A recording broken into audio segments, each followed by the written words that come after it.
Welcome to another Extra Butter! If you were thinking, wow, I wish we had another inspirational, uplifting movie this holiday season when we need it the most, there is! It's called The Last Champion. The guy from Yellowstone stops by to talk about that. Speaking of feel good, Uncle Frank is crushing it on video on demand. Its star, and also the star of It and its sequel, Sophia Lillis, stops by to talk about it. And if you're lucky enough to be around a theater that was open this holiday weekend, you may have seen the Croods too. If so, you saw the #1 movie at the box office. And Laurence Fishburne stops by to talk about his new TV series, but don't think we won't take advantage of that and talk about The Matrix. I show you how deep the rabbit hole goes. All of that and more on this Extra Butter! What's crack-a-lackin'? How are you doing? Welcome to the weekend after Thanksgiving, where you may have enjoyed the #1 movie at the box office, and that would be Croods 2. Now, again, it's not open in a lot of theaters. If you're watching this right now, you're probably not near a theater where it was on. However, it is the #1 movie with about $14 million at the box office, which is huge during a pandemic. I caught up with the director, Joel Crawford, who also is known for Shrek and a lot of other stuff, to talk about it. Take a look. I feel like I should fall on my knees and start saying, I'm not worthy. I'm a huge animation fan, and to think of all that you've had a hand to, quite an impressive career you've had. And you're what, like 18? No, I thank you. This was my feature directorial debut with Croods: A New Age, and honestly, I couldn't be more excited for a first movie to pick up with the Croods. I love the first film. I'm such a fan of it. Yeah, so in fact, like Variety, the cover of Variety that announces the original Croods lifted a quote, extracted something I said about it for my show. So obviously, I'm on record as being a huge fan. Two fans. I mean, honestly, that's the way I approached this one, was like, it's been 7 years. Where do we pick up with the Croods? And early on, Chris Sanders came in, to give me notes on the script and insights into the characters, and just really a great handoff into going, okay, go with it. And so it's really fun to continue with the Croods on their adventure and they find another family. Well, if you don't mind, let's back up and talk about your career for just a moment. Okay. Talk about some films that you cut your teeth on that led up to this, that you had to pull from in order to accomplish this. Yeah, so I've been here at DreamWorks since 2006. Sure. And have been a part of many really fun projects. The first one I really cut my teeth as a storyboard artist on was Kung Fu Panda, and I've been a part of that whole franchise, as well as then jumping into the Shrek franchise. And really, as a storyboard artist, you get this opportunity to work with many talented directors, get their sensibilities, and your job is to create a sequence in the movie at a time. And it's a great kind of learning ground to go, you're storyboarding and drawing out camera angles, character points of view, sometimes writing dialogue. And so you learn story inch by inch until you're eventually able to wrap your arms around a full movie. Exactly. Now, you have to have a pretty good idea of what a director wants in order to storyboard, in order to capture the frames and the pictures and the scope of what the film's going to look like. So going into this, talk about like your favorite moments. Now that it's behind you, the moments that when you see it, you can almost jump in back as that fanboy and go, oh, I love this scene. I love this moment. Because it all came together. Totally. I love these characters, and those are the moments that, as a director, you've watched this movie hundreds of times. And so there are things that are still fun to watch because they're based on character. One of the moments that I love, and this was an early choice we made 3 years ago when we approached this script, there's always been the two families that meet and the two daughters. Sure. I wanted to make sure this was a positive meeting. That, there's a trope in these kind of things that can be, there's a love triangle and the girls are jealous and catty. And for me, I'm like, I want this to be, these are only two teenagers in the world, and their reality is they see another girl their age, they're instant best friends. And there's so much positivity and actually comedy that comes from Dawn and Eep getting together. And so some of my favorite scenes are those moments with those characters. Talk about this lands like when the world needs it most, and it speaks to a lot of stuff. Like, even though we're talking about prehistoric families, and I think you've already tipped the hat to it, that it's stuff that we're already going through. And talk about sticking together as a pod now more than ever. Yeah, actually, that's funny. One of my favorite paintings that the production designer had done on this movie was, this is an early one, that it's the Croods, and they're in a giant sleep pile ball, and they're in the middle of a cold desert, but there's this warmth that's kind of generated from that family. And that was the nugget of the idea of, you know what, they may look like they have nothing but each other, but when, in the unknown world, like, family is what we need. And through the course of this story, they take that message to this other family who feels like they're like a modern family who's figured out modern comforts and inventions and live behind a wall, but they've kind of lost that tight bond with each other. And it's just a wonderful message of, like, you know what, we as humans, we're pack animals. We need each other. It's a story of unity. Well, dude, you hit it out of the park with this movie. Congrats on your directorial debut. You're crushing it. And call me before you put that thing on eBay, would you? For sure, Mark. Right, hey, it's been really fun. Thank you. Talented guy there, Joel Crawford, the director of Croods 2. If you're lucky enough to be near a theater, enjoy it. If not, you're going to wait 2 or 3 weeks before it's available online, video on demand, or on streaming. I will keep you posted about that. All right, when we come back, Laurence Fishburne, awesome new TV series. Despite how awesome the TV series is, I want to talk to him about Matrix, and we'll do that next. Alrighty then, thanks for hanging out with us on Extra Butter. My next guest, no stranger to you, big screens and small screens alike, television star, film star, Laurence Fishburne. New show, History's Greatest Mysteries, on the History Channel and the History Channel app. In it, they break open urban myths and legends, dissect them, chop them up, and dive deep into the conspiracy theories. And yeah, sure, we're going to talk about that. But more importantly, this guy was Morpheus in one of my favorite movie trilogies of all time, if you take away the first sequel. Either way, don't think I'm not going to talk to him about that whenever he becomes available. And oh, there he is. Hello, Mark. Hello, Laurence. First question, kind of cliche, but I start all the time with, how are you and where are you? I am at my office in Los Angeles. I am very well. How are you? I'm much better now. I got to be honest. Just the soothing sounds of your voice makes my day a little bit better. Have you gotten that before? It's you know that you're the first person that's actually said it that way. I get many compliments on my voice, but you're the first person who's told me that it relaxes them. I love myself a good conspiracy theory, so congratulations on this new show. It is awesome. Of the shows you've laid down, what is your favorite mystery? What's your favorite that you've cracked open thus far? My favorite has to be Roswell, the Roswell incident in New Mexico, the one about the UFO and the supposed alien bodies and the supposed cover-up by the U.S. government. That was the one that really I enjoyed the most. I almost interrupted you because that's my favorite too. I used to live in this region, so anything that happens anywhere near Area 51 or Roswell, I'm all about that stuff. And I'm guessing you buy into it too. You know, I believe it. I believe it. I mean, like, you know, I'm all for that whole Area 51 thing. I'm like, I would love to get a pass to go in there. Like, just give me 2 days in there with, you know, the right sort of investigator. That would be heaven for me. No kidding. Now, the ones that are a little more far-fetched, the Lincoln assassination, John Wilkes Booth faking his own death. I don't know what to think about that one. You know, that's a really interesting one psychologically, particularly for an actor, because he was an actor. He's, you know, he assassinates the president, and then did he fake his death? Did he die in a fire?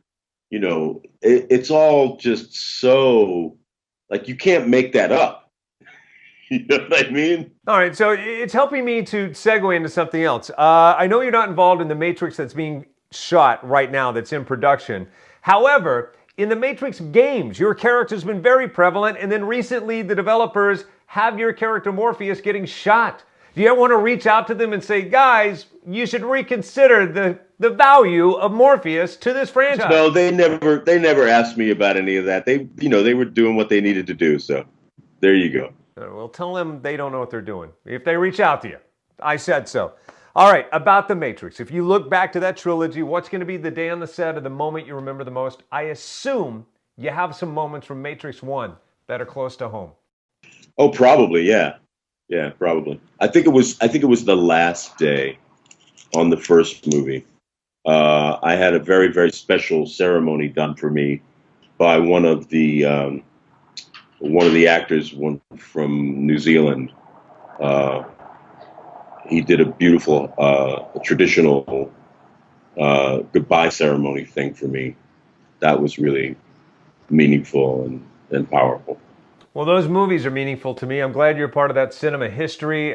Big fan way back from the Cowboy Curtis days, and congrats on all that you do, including this new series on the History Channel. Thank you, man. Thank you so much. All right, be safe and have happy holidays, sir. You too. Take care. All right, there you go. Laurence Fishburne, good guy. So his series is now streaming. No, not that. They're currently making the new Matrix without him, but don't get me started about that. I'll talk about that later. In the meantime, check out History's Greatest Mysteries on the History Channel app. All right, when we come back, Uncle Frank crushing it on all levels. It was the #1 family live-action viewed movie during the Thanksgiving weekend, and it's still going strong. It stars Sophia Lillis, yes, the young lady you might know from It, and its sequel coming up next. Welcome back. We're over halfway through with this extra butter. Hope you took advantage of the halftime and grabbed something extra snacky. You might recall last week about this time we were talking to Paul Bettany from the Iron Man movies and of course Avengers about this lovely small gem called Uncle Frank. Lowest budgeted movie he's ever made, but he said it's his favorite movie of all time. Two of the cast members are brilliant in it. This guy, Peter Macdissi, and Sophia Lillis. You probably know her from It and the It sequel. She is brilliant in those. She's brilliant in this, and I caught up with them to talk about it. Take a look. Thanks for hanging out. Thank you. I love this movie so much, and I love that it's dropping at Thanksgiving when people, to whatever degree will be allowed at that time, are going to be getting together. Talk about why you think it's the perfect time to drop, starting with you, Sophia. I think it is. You're right. It is the perfect time for it to drop because it is a family movie. I mean, not probably. It is also a family movie, a movie for the family, but it's also about a family, and it's about the closest of family and the importance of family, and just how everyone people can be accepted for who they are, no matter what they think. Preach. How about you, Peter? Well, I think Sophia said it perfectly. It's just because it's about love and a reminder of who we are really deep inside us and our yearning to connect with other people and, let divisiveness be something of the past. Amen. I want each of you to talk about the scene. If you could grab one scene someday, years from now, when you have a compilation of all the movies you've done, what's the scene that you want to represent you from this film? Again, back to you, Sophia. Oh dear God. I don't know. I was thinking my favorite scene doesn't really have much of me in it. So, all right, let's go. All right, let's go with that. Favorite scene. My favorite scene. I love the scene where Wally comes in from behind the car in the car. I don't know why. It's just Peter. I just gotta say to you, some of your lines are absolutely so good. I love them so much. It's the way you say them too are just so perfectly said. There's like a few, in like few movies, what makes like a scene really good is when like someone says a line and it seems like a very ordinary line, but the way they say them is just really, it's just really good. And then you have a lot of scenes like that. And the way you say, "Isn't it snazzy?" I have no idea why, but I laugh every single time. And when I say every single time, I mean every single time. And I'm not sure why. It's just the way it's said. I don't know. It makes me laugh so much. I have to jump on there and say same, like that scene and that line specifically. I'm so glad that you pulled that because it's so, sometimes line and dialogue, you can tell that it's been workshopped. It was at the table reading, but that just sounds so like organic to the moment. I love it so much. Yeah. My friend told me that, "Isn't it snazzy?" was the line too. So now hearing you both is just like, I had no idea. It's really good. That's what I want for Christmas. I want some merchandise from this film. I want t-shirts that say, "Isn't that snazzy?" Maybe we should work on that. Yeah. All right. So, Peter, I'm going to give you a chance. Tell me your favorite Sophia moment from the movie. That will crystallize it for you 10, 20 years from now. Oh, Sophia has many favorite great moments. Like after watching the movie, it's just like her scene with Uncle Frank in the kitchen, her scene with Uncle Frank in the diner, and all of her scenes with me. All of her scenes are just perfect. All right. Thanks. Yeah, of course. Hi, guys. Thanks for hanging out. A happy, sad look at the 70s and a brilliant snapshot of the era. Peter Macdissi is brilliant in that movie, as is Sophia Lillis. Great to hang out with them. All right, when we come back on Extra Butter, another sensational feel-good movie just when you need it the most, The Last Champion. Stars the guy from Yellowstone. Cole Hauser, that's who I'm talking about. Who's joining us next? Hey, welcome back to the final few moments of Extra Butter. Thanks for hanging out with us. And if you're watching on YouTube, thank you. During these trying times, you might be saying, hit me with the Hallmarky. I need my warm and fuzzy. Well, this movie does that very well and also brings some sports into it. All right, so this guy is a world-class wrestler. He's doing great, and then he falls from grace out of the sport for 20 years and has a chance at redemption through training this kid. Last Champion, based on the true story of yeah, it's not a true story. Not a true story at all. But doesn't that sound like a true story? It might as well be. Cole Hauser is great in it. You probably love him in Yellowstone. If you don't recognize him here from Yellowstone, when I chat with him, you will. Take a look. Look at that clean-cut man. Where the hell is he? I have no idea. It's been a long time. You look good, man. How are you? Good, thanks. How you doing? Good. I wanted, before we jump into this, which I loved, we got to talk Yellowstone. This thing is blown up, so big. Do you find people crossing the street to come talk to you about it? Like, can you go anywhere without it? I mean, even in the time of the pandemic, even like this, I bet people recognize you. Oh, yeah, I was actually traveling down here to Puerto Rico, and I don't know how they. I mean, I had hat, glasses, mask, and an actual police officer who was off duty came up and coined me. He's a Texas trooper. So that was an honor, obviously to be coined by those guys. But yeah, listen, I'm up in Montana 5 months out of the year, and there's more animals than people. So there's not a lot of people chasing me down the street. Yeah, I can imagine. Well, I'm glad you're able to get some R&R when you need it. So about this, I recently become a fan of wrestling. I produced a movie called Notorious Nick about this one-armed MMA fighter, true story. And so I had to deep dive into wrestling. And I was aware of this movie long before it hit the street. And oh my God, is this a great movie? How would you describe it to people? Somewhere between Karate Kid and Miracle? That's good. I haven't heard that one.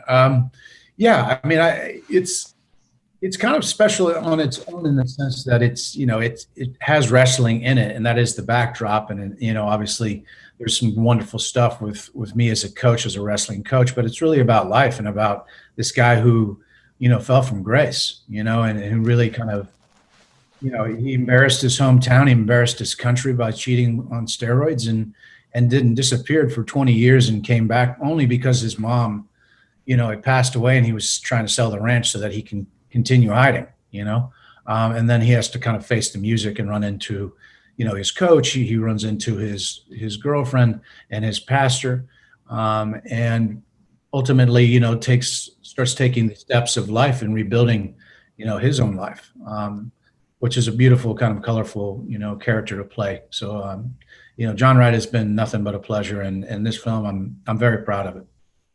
I'm wondering, in your own life, because you, once you started acting professionally, you've had a really great run. I mean, if you look at your list of credits, you keep piling on great product.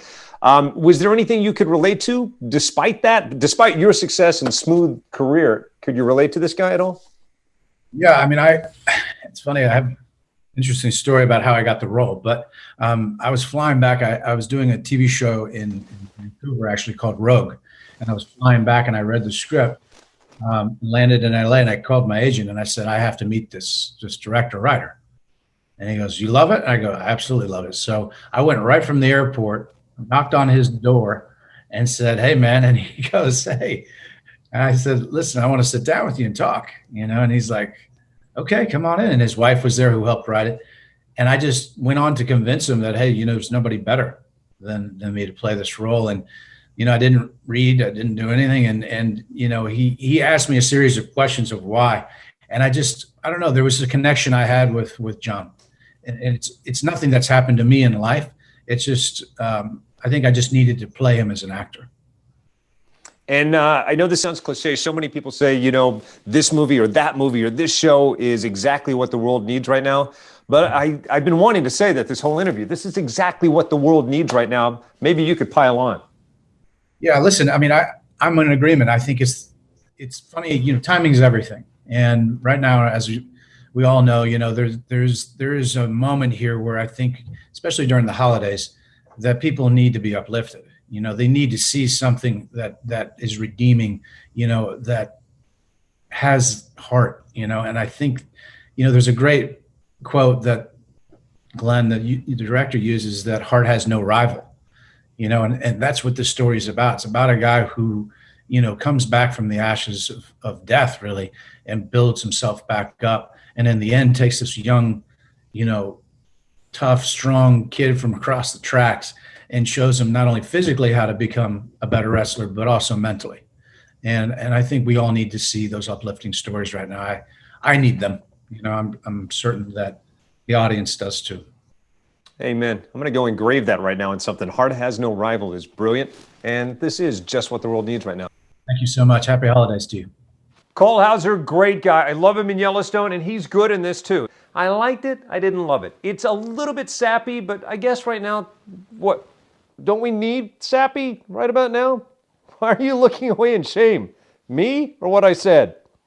Yeah, we need therapy, she and I. In the meantime, go get your own therapy, maybe in the form of a movie. Have yourself a good weekend and a good time watching whatever you're going to watch on screens of every single size. Thanks for hanging out. Have we done it all? Have we said it all? Do you ever wonder who I look at that way? It's Danny DeVito, our floor director, ladies and gentlemen. All right. You're ashamed of me? Or the show? We're going to work this out.